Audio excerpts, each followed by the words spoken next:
una settimana dal Natale, Jesolo registra un nuovo pienone di presenze, complice anche le tante manifestazioni che questa domenica hanno soddisfatto ogni tipo di pubblico, passando dallo sport ai mercatini fino all'intrattenimento per i più piccini. Con oggi chiudiamo tutto il giro delle inaugurazioni dei tantissimi eventi e proprio questa è la caratteristica di Jesolo sia d'estate che d'inverno, quindi una città che offre davvero tantissimi eventi e che cercano di coinvolgere tutta la città. Ci conferma sempre di più l'idea di Jesolo, città del Natale, quindi una città che possa essere attrattiva e dare opportunità anche per la rete commerciale anche nel periodo invernale. Oggi in particolare lo sport ha offerto davvero tantissime attività, il Bettega Tribute di rally. Erano quasi in 5.000 infatti le persone assiepate sulle tribune e nelle zone adibite per il pubblico a tifare i piloti impegnati in gara.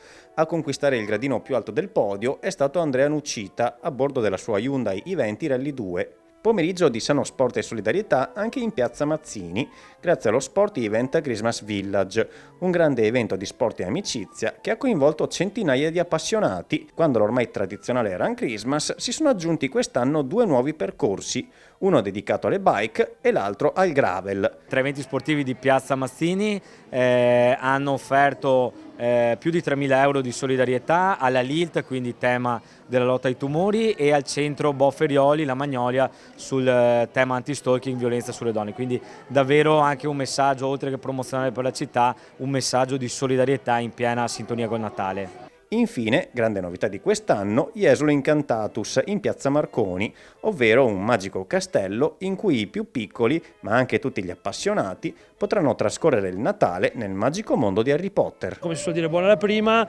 tanti bambini jesolani e non solo, che quindi era l'obiettivo un po' di questa iniziativa, che era volta a rivitalizzare piazza Marconi e tutta la zona che va da qui a piazza Trieste fino a piazza Brescia, per collegarsi poi a St. Nativity, che insomma è un po' sempre il main event del Natale a Jesolo. Però molta soddisfazione, siamo contenti insomma per l'afflusso di persone così. Abbiamo dovuto aprire in anticipo anche questa mattina, sebbene non era previsto perché c'era la coda fuori, quindi abbiamo fatto fare già un primo giro. Credo che Jesolo Incantatus e il tema Harry Potter insomma qualche anno davanti possa ancora averlo, visto il grande seguito che ha a livello internazionale.